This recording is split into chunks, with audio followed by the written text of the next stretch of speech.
Assalamualaikum warahmatullahi wabarakatuh. Kembali lagi bersama saya Nurul Asmi. Sekarang saya akan menjelaskan mengenai abortus, pengertian dan macam-macamnya. Selamat menyaksikan. Assalamualaikum warahmatullahi wabarakatuh. Sekarang kita mulai ya pembahasan kita tentang pengertian dan macam-macam abortus atau yang disebut juga dengan keguguran. Nah, sekarang saya buka dulu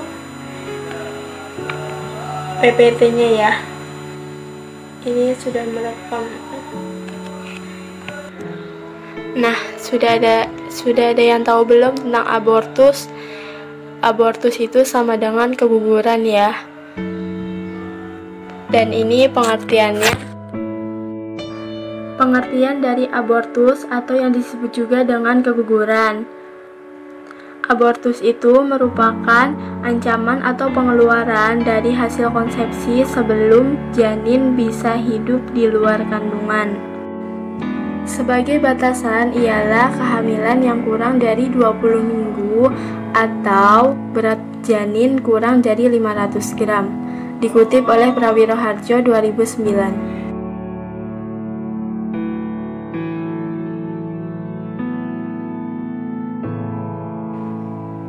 Korelasi abortus dengan usia kehamilan. Pada kehamilan kurang dari 8 minggu, hasil konsepsinya itu biasanya dikeluarkan seluruhnya karena filikories belum menembus DSU2 secara dalam pada kehamilan 8-14 minggu. Berikut penjelasannya ya guys. Banyak perdarahan pada kehamilan lebih dari 14 minggu. Dan yang dikeluarkan setelah ketuban pecah adalah janin disusul plasenta. Jika lengkap, perdarahan tidak banyak. Bila seorang wanita usia reproduksi datang dengan gejala berikut, yang pertama terlambat haid, yang kedua perdarahan per vaginam, nyeri perut bawah, dan keluarnya masa kehamilan atau konsepsi. Next, diagnosa dan penanganannya. Perdarahan per vaginam setelah mengalami terlambat haid pada wanita usia reproduksi. Terus tes kehamilan positif dan prinsip penata laksanaan perdarahan per vaginam pada usia kehamilan muda. Yang pertama, jangan langsung lakukan kuretase. Terus yang kedua, tentukan keadaan janin, mati atau hidup. Lalu bila memungkinkan periksa dengan USG. Yang ketiga, beta HCG itu masih aktif ya, walaupun janinnya itu sudah mati. Nah, kenapa beta HCG masih aktif walaupun janin sudah meninggal? Berikut penjelasannya.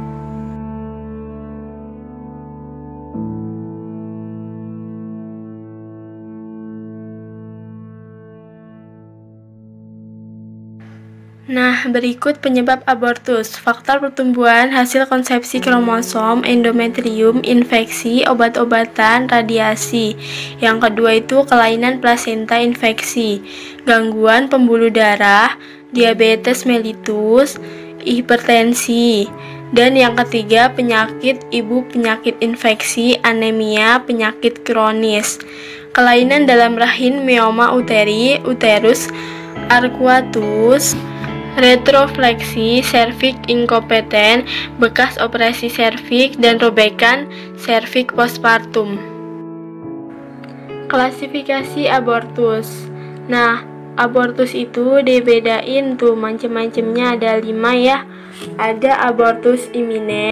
Yang kedua ada juga abortus insipient, abortus incomplete, abortus complete, dan misabortion. Abortus komplit, seluruh hasil konsepsi telah keluar dari rahim pada kehamilan kurang dari 20 minggu. Uterus mengecil, perdarahan sedikit, kanalis cervicalis menutup.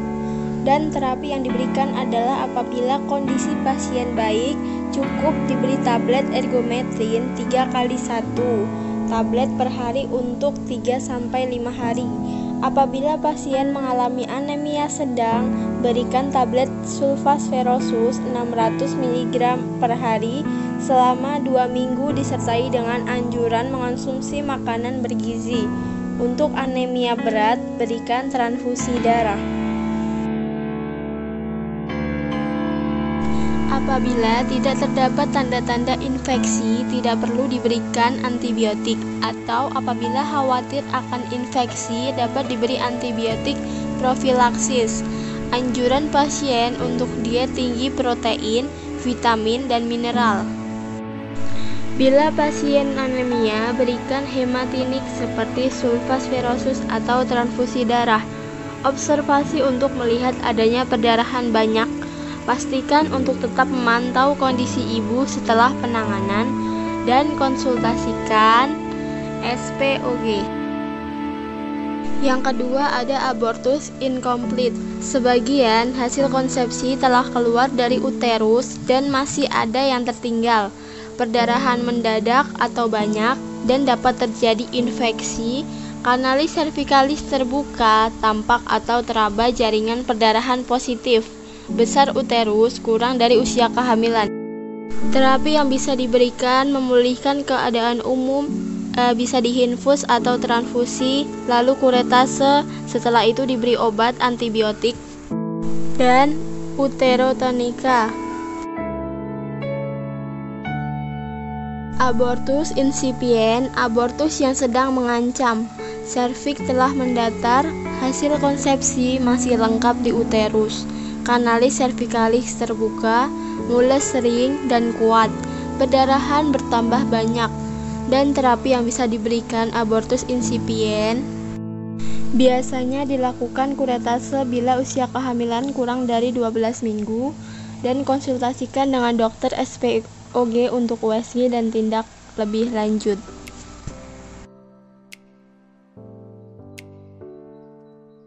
Lalu ada abortus imminens.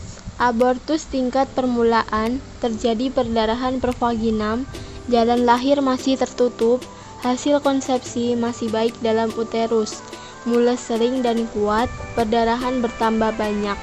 Terapi yang diberikan adalah bed rest, USG, janin hidup atau mati, penenang, anti pendarahan, diberi vitamin B kompleks, hormonal, anti kontraksi.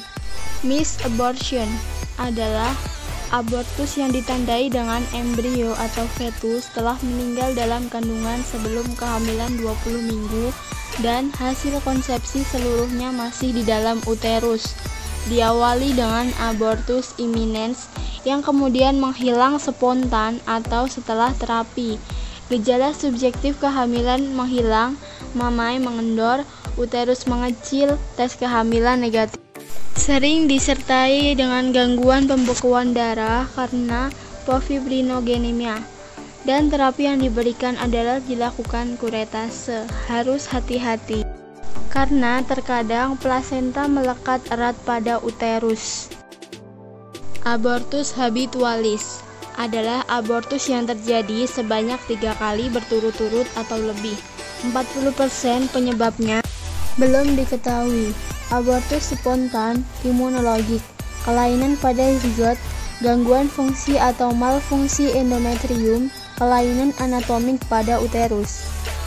Terapinya, bila belum terjadi kehamilan, pengobatan memperbaiki kualitas sel telur atau spermatozoa, kelainan anatomi rahim ibu, kelainan endokrin, adanya berbagai infeksi, TORCH, chlamydia, mycoplasma, dan berbagai variasi hasil pemeriksaan reaksi imunologi, mencegah terjadinya infeksi intrauteri.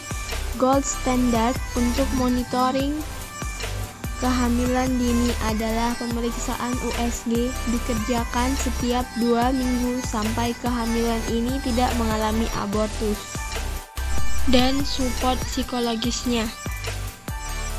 Abortus infeksius dan abortus septik.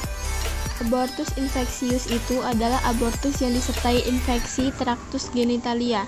Abortus septik adalah abortus infeksius berat disertai penyebaran kuman atau toksin ke dalam peredaran darah atau peritoneum.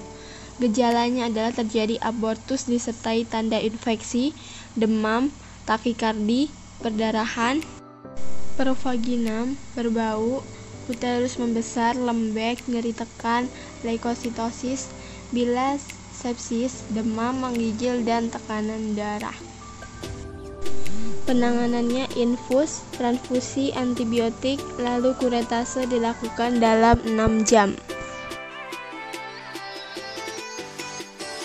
Abortus provocatus. Abortus provocatus criminalis merupakan jenis abortus yang disengaja dibuat atau dilakukan, yaitu dengan cara menghentikan kehamilan sebelum janin dapat hidup di luar tubuh ibu. Abortus provocatus criminalis, aborsi yang sengaja dilakukan tanpa adanya indikasi medik atau ilegal.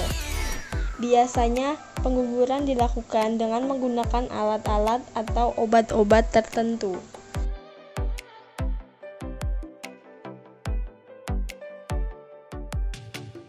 Indikasi abortus medicinalis, gangguan kesehatan yang sangat mengancam keselamatan ibu, kehamilan akibat perkosaan atau insest, atau hubungan sedarah. Dipastikan terjadi cacat berat pada janin, severe physical deformities atau retardasi mental.